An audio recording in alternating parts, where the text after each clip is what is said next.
യേശുവേ നന്ദി, യേശു കർത്താവേ നന്ദി, സ്തോത്രം. Hallelujah, hallelujah. Praise you, Jesus Christ. Adore you, Jesus Christ. Love you, Jesus Christ. The omnipotent Lord. വീണ്ടും വചനവുമായി വരാൻ സാധിക്കുന്നതിന് കർത്താവിന് നന്ദി പറയുന്നു. ഇന്ന് വിചിന്തനം ചെയ്യുന്ന വചന ഭാഗം വിശുദ്ധ മാർക്കോസ് എഴുതിയ സുവിശേഷം 15-ാം അധ്യായം 34-ാം വാക്യം. 9-ാം മണിക്കൂറായപ്പോൾ യേശു ഉച്ചത്തിൽ നിലവിളിച്ചു, എലോയ് എലോയ് ലാമ സബക്തനി. അതായത്, എൻ്റെ ദൈവമേ, എൻ്റെ ദൈവമേ, നീ എന്നെ ഉപേക്ഷിച്ചത് എന്തുകൊണ്ട്? എൻ്റെ ദൈവമേ, എൻ്റെ ദൈവമേ, നീ എന്നെ ഉപേക്ഷിച്ചത് എന്തുകൊണ്ട്?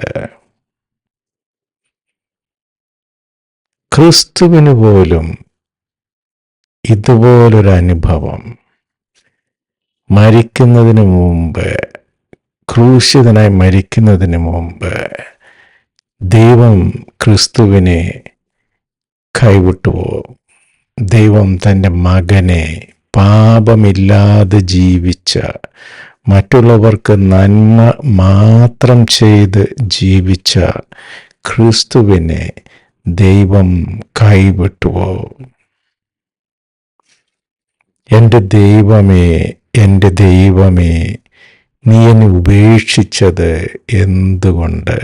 അപ്പോൾ ക്രൂശിതനായ ക്രിസ്തുവിന് ഉപേക്ഷിക്കപ്പെട്ടതായി തോന്നിയിരിക്കണം, അല്ലെങ്കിൽ ഇപ്രകാരം പറയുമായിരുന്നില്ല. പക്ഷെ അതിനുശേഷം അവൻ സ്വർഗാരോഹണം ചെയ്യുകയും ദൈവത്തിൻ്റെ വലതുഭാഗത്ത് വലിയ മഹിമയോടെ ഉപവിഷ്ടനാവുകയും ചെയ്തു. നമ്മുടെ ജീവിതത്തിലും ഇതുപോലെ ഉള്ള അവസരങ്ങൾ വരും. വന്നിട്ടില്ലെങ്കിൽ വരും, ഷുവറായിട്ടും വരും. ചിലപ്പോൾ വന്നുകൊണ്ടേയിരിക്കും.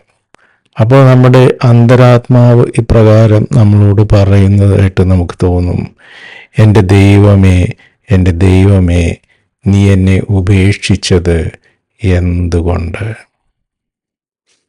അപ്പോൾ ക്രിസ്തീയ ജീവിതത്തിൽ, ആത്മീയ ജീവിതത്തിൽ വളരെ നല്ല നിലയിലൊക്കെ നമ്മൾ എത്തിയെന്ന് വിചാരിക്കുമ്പോൾ പലപ്പോഴും നമുക്ക് അടിതെറ്റുന്നു.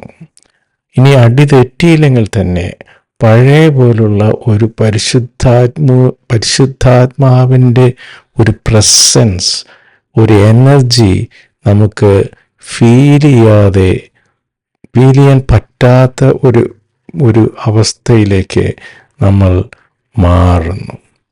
ജീവിതം വളരെ പോസിറ്റീവായിട്ട് പരിശുദ്ധാത്മാവിനാൽ നയിക്കപ്പെട്ട് നമ്മൾ കാളക്കുട്ടിയെപ്പോലെ തുള്ളിച്ചാടുന്ന അവസ്ഥ പെട്ടെന്ന് അവിടെ ഇരുട്ട് കയറുന്നു. നമ്മൾ ദൈവവുമായി വിച്ഛേദിക്കപ്പെട്ടോ, ദൈവം നമ്മളെ കൈവിട്ടോ എന്ന ചിന്ത നമ്മളെ ഗ്രസിക്കുന്നു. ക്രിസ്തുവിന് പോലും കുരിശിൽ വെച്ച് ഈ ഒരവസ്ഥ ഉണ്ടായെങ്കിൽ ക്രിസ്തു അനുയായികളായ നമുക്കും അത് അനിവാര്യമാകുന്നു. അപ്പം ഞാൻ അതിനെക്കുറിച്ച് എനിക്ക് ആക്ച്വലി ഞാനിപ്പോൾ 2-3 ദിവസമായി വീഡിയോ ഒക്കെ റെക്കോർഡ് ചെയ്തിട്ട് എന്തുകൊണ്ടോ അത് ഒരു പല പല കാരണങ്ങൾ കൊണ്ട് അത് മാറിപ്പോകുന്നു. ഞാൻ എല്ലാ ദിവസവും വിശുദ്ധ കുർബാനയിൽ പങ്കെടുക്കാറുണ്ട്. അത് യാത്രയൊക്കെ ആണെങ്കിൽ യൂട്യൂബിലെങ്കിലും അതിൽ പങ്കെടുക്കാറുണ്ട്. പക്ഷേ അത് മുടങ്ങിപ്പോകുന്നു. പ്രാർത്ഥിക്കുന്ന സമയത്ത് ഒന്ന് മെഡിറ്റേറ്റ് ചെയ്യാനൊക്കെ ശ്രമിക്കുമ്പോൾ ഒത്തിരി പല വിചാരങ്ങൾ വരുന്നു.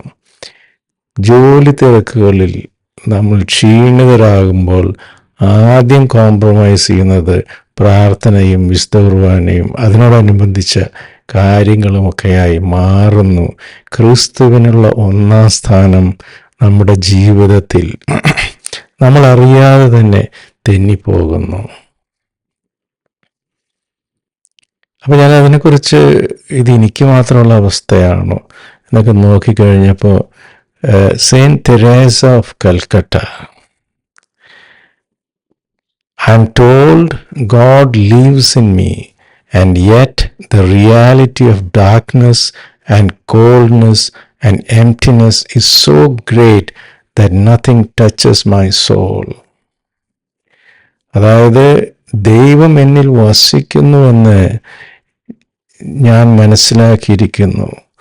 അതേസമയം തന്നെ അന്ധകാരവും കോൾഡ്നെസ് എന്ന് പറഞ്ഞു കഴിഞ്ഞാൽ ഒരു വിശ്വാസത്തിലുള്ള ഒരു ചൂടില്ലായ്മ, ഒരു തണുത്ത അവസ്ഥ, അതുപോലെ എംപ്റ്റിനെസ് എന്ന് പറഞ്ഞു കഴിഞ്ഞാൽ ഒരു ശൂന്യത, അത് വളരെ വലുതായി എന്നെ ഗ്രസിക്കുന്നു, എൻ്റെ ആത്മാവിനെ ഗ്രസിക്കുന്നു.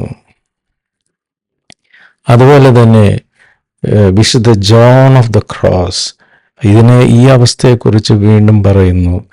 The dark night of the soul is a term coined by saint John of the cross to describe the experience of spiritual dryness. He saw it as a necessary step towards the spiritual growth and union with God. The soul is purified in the darkness, and the impurities and the imperfections which it had are removed.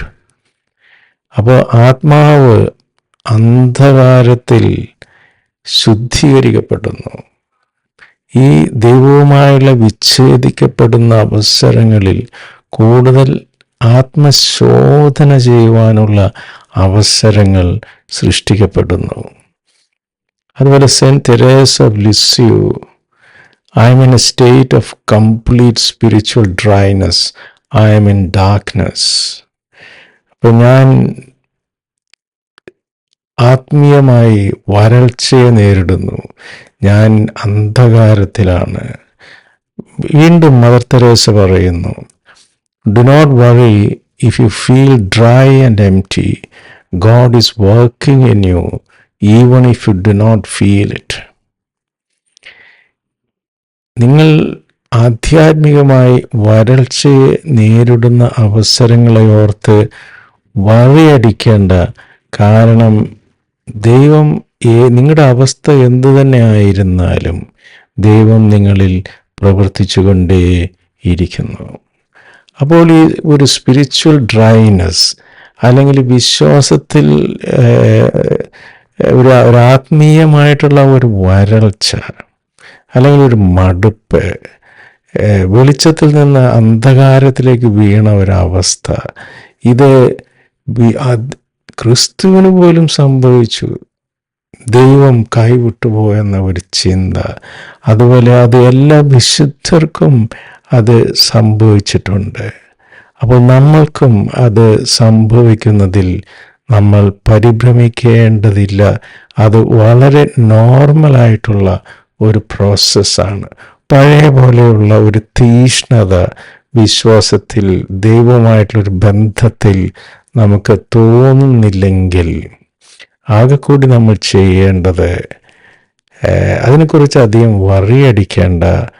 അതേസമയം പ്രാർത്ഥനകൾ മുടക്കരുത്. നമ്മൾ ചെയ്യുന്ന ആധ്യാത്മിക അഭ്യാസങ്ങൾ അവയ്ക്ക് മുടക്കം വരരുത്. ദൈവവചനം വായിക്കണം, പറ്റാവുന്ന രീതിയിലൊക്കെ ധ്യാനിക്കണം, ദൈവവുമായി ചേർന്ന് നിൽക്കുവാനുള്ള ശ്രമങ്ങൾ നമ്മൾ തുടരണം. ഒരു അന്ധകാരം വരുമ്പോഴേക്കും ഇട്ട് ഓടി ഒളിക്കരുത്. ഈ ഒരു സത്യത്തിലേക്ക്, ഇങ്ങനെയുള്ള ഒരു അവസ്ഥ സാക്ഷാൽ യേശു ക്രിസ്തുവിനുണ്ടായി, വിശുദ്ധർക്കുണ്ടായി, നമ്മൾക്കും ഉണ്ടാകുന്നതിൽ അത്ഭുതപ്പെടേണ്ട. ഇവയൊക്കെ ഉണ്ടാകുമ്പോൾ നമ്മൾ ദൈവത്തിൻ്റെ സാദൃശ്യത്തിൽ സൃഷ്ടിക്കപ്പെട്ട ദൈവത്തിൻ്റെ തിരഞ്ഞെടുക്കപ്പെട്ട ജനമാണെന്നുള്ള ഒരു ബോധ്യം നമ്മളിൽ വർദ്ധിക്കട്ടെ. അപ്രകാരം നമുക്ക് വീണ്ടും അൺകണ്ടീഷണലായി തീഷ്ണതയോടെ കർത്താവിലേക്ക് തിരിയാം. വേറെ ആകാശത്തിന് കീഴിൽ വേറെ ഒന്നിനും രക്ഷയില്ല, വേറെ ഒന്നിലും രക്ഷയില്ല. വേറെ ഒന്നിനും യഥാർത്ഥ സന്തോഷവും സമാധാനവും നമുക്ക് നൽകുവാൻ സാധിക്കുകയില്ല. ക്രിസ്തുവിന് മാത്രമേ അവ നമുക്ക് നൽകാൻ സാധിക്കുകയുള്ളൂ. ദൈവം നമ്മെ എല്ലാവരെയും സമൃദ്ധമായി അനുഗ്രഹിക്കട്ടെ. നമ്മിലെ അന്ധകാരം എത്രയും പെട്ടെന്ന് മാറ്റി നമ്മളെ ക്രിസ്തുവിൻ്റെ വെളിച്ചത്താൽ വീണ്ടും ശോഭയുള്ളവരായി തിളക്കുമാറാകട്ടെ. ദൈവം നമ്മെല്ലാവരെയും സമൃദ്ധമായി അനുഗ്രഹിക്കട്ടെ. നിങ്ങളും എനിക്ക് വേണ്ടി പ്രത്യേകം പ്രാർത്ഥിക്കുമല്ലോ. ആമേൻ. ക്രിസ്തുവെ നന്ദി, ക്രിസ്തുവെ സ്തോത്രം. Hallelujah. Praise you lord Jesus Christ. Amen. God bless.